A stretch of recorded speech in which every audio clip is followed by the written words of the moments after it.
Hingga Selasa 3 Oktober 2023, Menteri Pertanian Syahrul Yassin Limpo tidak diketahui keberadaannya setelah ia melakukan perjalanan ke Roma, Italia untuk memenuhi undangan Organisasi Pertanian dan Pangan Dunia atau FAO pada akhir September lalu. Menteri yang berasal dari Partai Nasdem ini menjadi sorotan setelah Komisi Pemberantasan Korupsi menggeledah rumah dinas menteri yang ditempatinya dan sejumlah ruangan di Kementerian Pertanian untuk kepentingan pemeriksaan terkait dugaan korupsi. Wakil Menteri Pertanian Harfiq Hasnul Kolbi di Kompleks Istana Merdeka Jakarta Selasa tidak mengetahui keberadaan Mentan. Ia juga masih mencari atasan itu. Kabar terakhir yang diterima Harfiq, Syahrul tengah berada di Spanyol.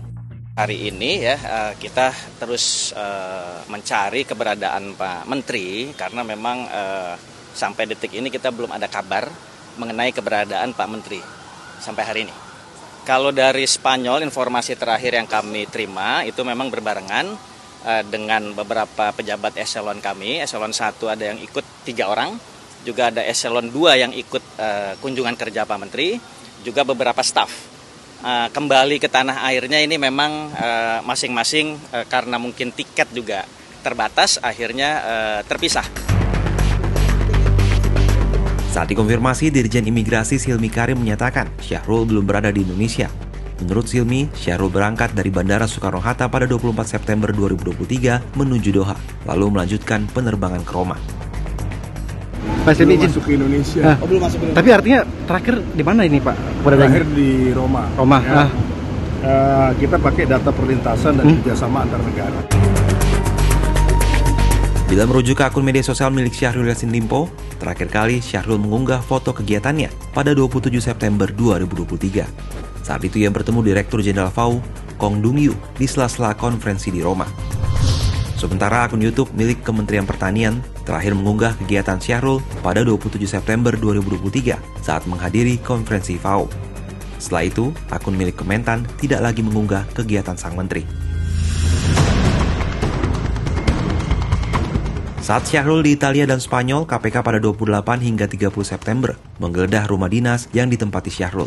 Penggeledahan ini merupakan bagian dari pengusutan dugaan korupsi di lingkungan Kementan yang sudah dilakukan sejak awal 2023. Dari penggeledahan itu, KPK memperoleh sejumlah dokumen, uang tunai puluhan miliar rupiah, dan 12 pucuk senjata api. KPK juga menemukan dokumen yang diduga akan dimusnahkan saat menggeledah kantor Mentan. Terkait dugaan korupsi di lingkungan Kementan, Kepala Bagian Pemberitaan KPK Ali Fikri mengatakan, tim penyidik telah memeriksa 2 saksi, yakni Febri Diansah dan Rasamala Aritonang pada Selasa. 2 mantan pegawai KPK itu diperiksa mengenai pemahaman mereka terhadap sejumlah dokumen yang ditemukan saat penggeledahan. Meski demikian, KPK belum secara resmi mengungkap identitas tersangka yang terlibat dalam kasus korupsi di lingkungan Kementan. Adapun kasus tersebut meliputi 3 klaster, yakni dugaan pemerasan dalam jabatan, penerimaan gratifikasi, dan tindak pidana pencucian uang. Karir profesional Syahrul dimulai di lingkungan pemerintah Provinsi Sulawesi Selatan ketika dia diangkat sebagai pegawai negeri sipil pada 1980. Kala itu ia ditempatkan di Badan Perencanaan Pembangunan Daerah dan Sekretaris Wilayah Daerah Provinsi Sulawesi Selatan. Tahun 1984, Syahrul diangkat menjadi camat di Bontonompo, Kabupaten Goa. Posisi ini diembannya hingga tahun 1987. Kiprah politiknya dimulai ketika dia menjadi kader Golkar dan terpilih sebagai Bupati Goa selama 2 periode, yakni 1994 hingga 2002.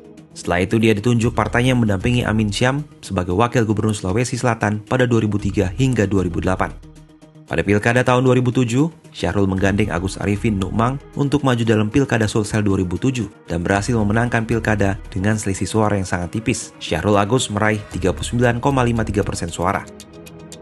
Ia kemudian maju kembali pada Pilkada Sulsel 2013 dan terpilih kembali sebagai gubernur. Setelahnya, Syahrul meninggalkan Golkar dan bergabung ke Partai Nasdem. Puncaknya Presiden Jokowi menunjuk Syahrul menjadi Menteri Pertanian tahun 2019 hingga 2024. Penunjukan Syahrul dinilai sebagai representasi Partai Nasdem di Kabinet Indonesia Maju.